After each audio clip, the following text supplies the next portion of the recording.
रामकृष्ण हरी. संतश्रेष्ठ ज्ञानेश्वर माऊलीची पालखी आज वाखरी येथे मुक्कामी आहे. याच ठिकाणी संत तुकाराम महाराज आणि संत सोपानदेवांची पालखी सुद्धा आपल्याला मुक्कामी असल्याचं पाहायला मिळत आहे.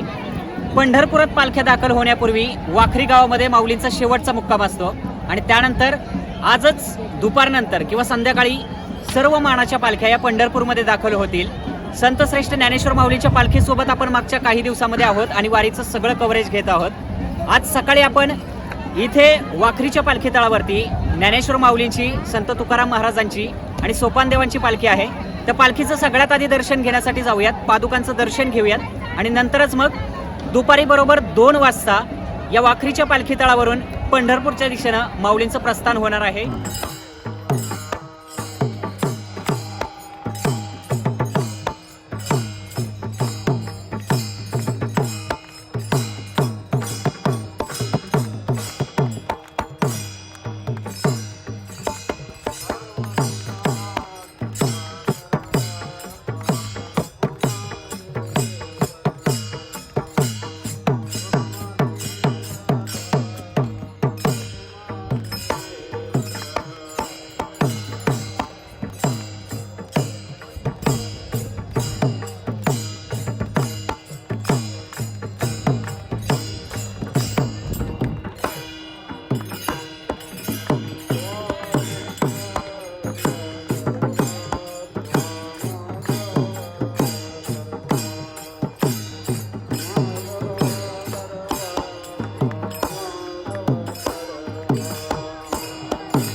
वाखरी येथे माऊलींचा सोहळा आज आहे आणि इथून थोड्याच वेळात प्रस्थान होणार आहेत. काही माऊली आपल्या सोबत आहेत.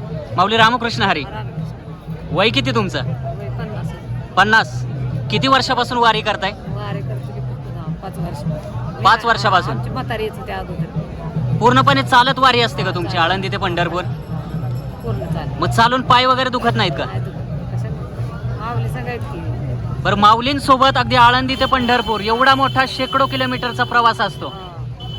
मग काय मिळतं वारी करून नक्की? आनंद. मिळतो, काय मिळणार आहे? आणि वर्षभरासाठी बॅटरी चार्जिंग होती आमची. एक मानसिक आध्यात्मिक आनंदाने. आनंद आहे. नक्कीच नक्कीच. हे सगळे माऊली आपण इथे वाखरीच्या पालखी मैदानावरती सध्या पाहत आहोत.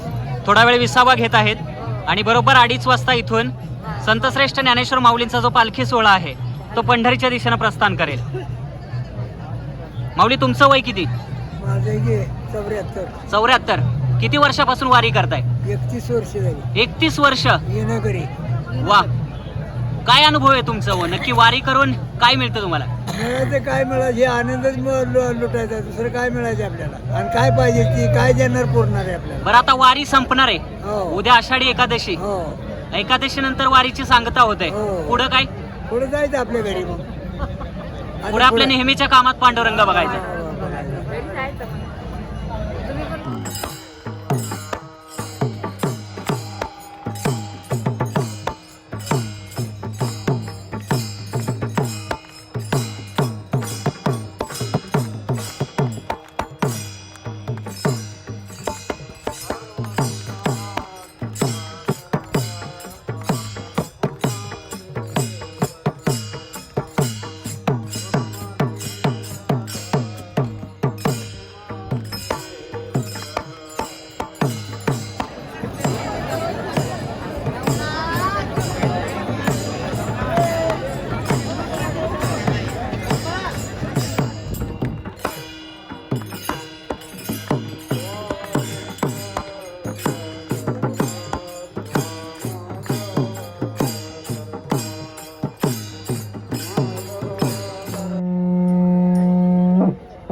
माऊलींची पालखी ही वाखरीवरून निघालेली आहे आणि वाखरीच्या बाहेर असणाऱ्या ओढ्यावरती सध्या आपण आहोत.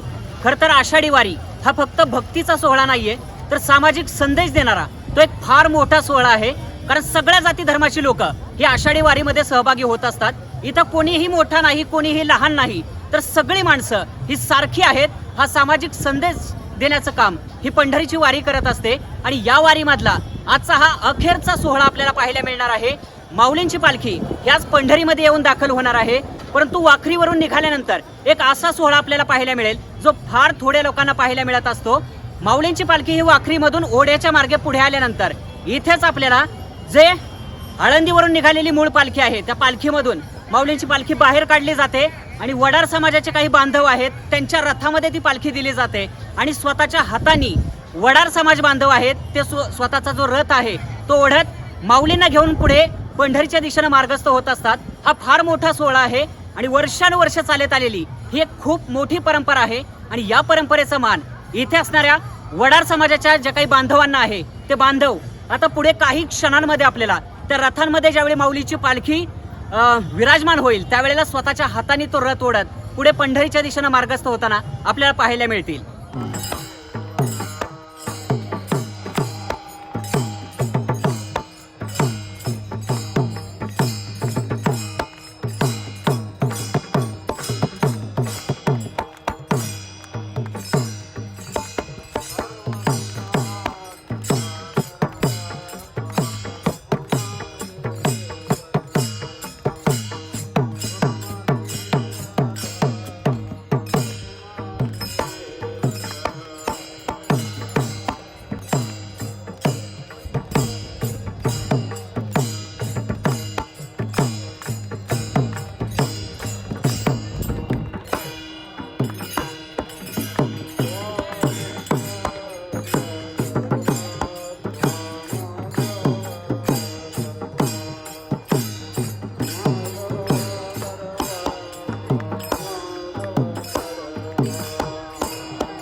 तुम्ही पाहू शकता हा जो रथ आहे ज्या रथामध्ये सध्या माऊली स्वार आहेत त्या रथाला वडार समाजाचे जे काही बांधव आहेत ते स्वतःच्या हातांनी ओढत पुढे पंढरीच्या दिशेनं घेऊन जाण्याचं काम करत आहेत. तुम्ही पाहू शकता हे सगळे बांधव आहेत जे सध्या हा रथ ओढत पुढे पंढरपूरच्या दिशेनं जात आहेत.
आता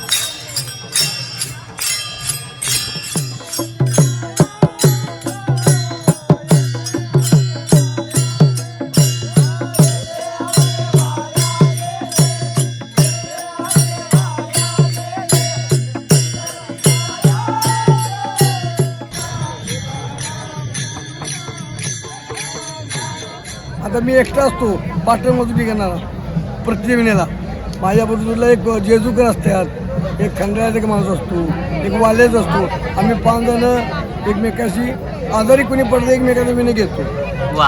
आणि एकमेकाला प्रेम वाटतं आणि समाज वाटतं. 11 महिने ही वारी करून गेल्यानंतर 11 महिने समाज वाटतं आणि त्या चिंतनामध्ये असतो. पांडुरंगाच्या नामस्मरण करतो, गुरुजी मंत्र येतो, आम्ही ते मंत्र पण म्हणत असतो आणि सगळा आनंद लुटीत असतो. म्हणजे महाराष्ट्राच्या कानाकोपऱ्यातले सगळ्या जाती धर्माची माणसं सर्व एका ठिकाणी येतो. एका ठिकाणी वारीमध्ये आपली भेट त्यामुळे होते. समाधान वाटतं. नक्कीच नक्कीच नक्कीच. रामकृष्ण. भिवंडी तालुक्यामधून आलेले हे काही माऊली वारकरी आहेत. आपण त्यांच्यासोबत संवाद साधूयात. काय सांगाल वारीविषयी? वारीचा आनंद म्हणजे खूप मोठा आहे. जगाच्या पाठीवर एकच सोला असा पंढरीची वारी. ह्या अशी वारी म्हणजे 4 पंढरपूरची 4 वारी असतात. 4 वारीमध्ये जो सोला तो पांडुरंगाला म्हणजे असा का साधू संत इति घरा ओची दिवाळी दसरा ह्याप्रमाणे ही वारीचा सोहळा आहे. आणि ही वारी तर बघायलाच नको एवढी मोठी का कानेकोपऱ्यातून साधू संत पुऱ्या महाराष्ट्रातून पायी वारीसाठी येणार आणि त्यांना 1 वर्ष जे म्हणजे आवड लागते तर बाबा कधी वारी येते आमची बस. एवढा शेकडो किलोमीटरचा प्रवास चालत करताना पाय दुखत नाहीत का? नाही दुखत, थकवा जाणवत नाही, थकवा निघून जातो. असं खेळत नाचत येतो त्यामुळं थकवा काही आम्हाला जाणत नाहीये. माऊलींच्या नावातच सगळं दंग होऊन जाते त्यामुळं काही थकव्याचं काहीच कुठला आजार असला तरी तो दूर पळून जातो. असा आजार हा येतच नाही. माऊलीचं नाव घेताच आजार पळून जातो. आणि जरी कोणाला काही त्रास वाटला तरी एकदा का पंढरपुरात पाऊल टाकलं की सगळे आजार निघून जाणार. 8 दिवस झाले पाय दुखतोय तरी मी चालते, थोडी चालते, गाडीत बसते. पांडुरंगाच्या आशीर्वादाने चालते ना ते. सगळं त्याच्या कृपेवरती सोडून आपण चालायचं म्हणजे आपल्याला माऊलीची लेकरच आहे ना आपण, त्यांच्या पाठीमागं चालतोय ना पावला पाऊल. काळजी घेणारे माऊलीचे. माऊलीचे. आपण काय काळजी काहीच करायची? नाही, काहीच नाही. रामकृष्ण हरी. रामकृष्ण हरी.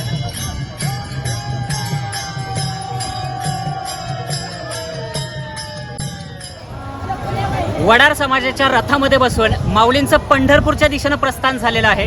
खरं तर मगाशी ज्या वेळेला माऊलींच्या ज्या काही पादुका आहेत किंवा जी पालखी आहे ती वडार समाजाच्या रथामध्ये ठेवली जात होती ना, त्यावेळी त्या बांधवांसोबत चर्चा करत असताना मला काही माहिती अशी मिळाली. त्या बांधवांनी असं सांगितलं की ही वारीची परंपरा जेव्हापासून सुरू झाली ना, वाखरीमध्ये पालखी आल्यानंतर पावसाळ्याचे दिवस असल्यामुळे माऊलींचा जो मूळ रथ आहे तो वाखरीमध्ये असणाऱ्या ओढ्यामध्ये रुतून बसला होता. त्या रथाची चाकं रुतून बसली होती. काहीही केल्या तो जो रथ आहे तो ओढ्यामधून बाहेर येत नव्हता. अशा वेळेला वडार समाजाच्या बांधवांनी स्वतःच्या हाताने तो रथ ओढत तो पंढरपूरच्या दिशेने घेऊन जाण्याचं काम केलेलं होतं. आणि म्हणूनच तेव्हापासून ही परंपरा चालू झालेली आहे आणि तेव्हापासून शेकडो वर्षाची ही परंपरा आजही कायम आहे. वाखरीच्या ओढ्यामधून वडार समाजाचे जे काही बांधव आहेत ते स्वतःच्या हाताने रथ ओढत माऊलींना पुढे पंढरपूरच्या दिशेने घेऊन जात असतात. हा सोहळा आत्ताच पार पडलेला आहे. यानंतर संध्याकाळी माऊलींच्या पालखीचं जे काही आगमन आहे ते पंढरपूर नगरीमध्ये होईल आणि या सोहळ्याची आतुरतेने माऊली गेल्या 1 महिन्यापासून वाट पाहत आहेत. विठू माऊलींच्या पंढरपूरमध्ये माऊली कशा पद्धतीने पोहोचत आहेत हे आपण पुढील व्हिडिओमध्ये पाहणार आहोत.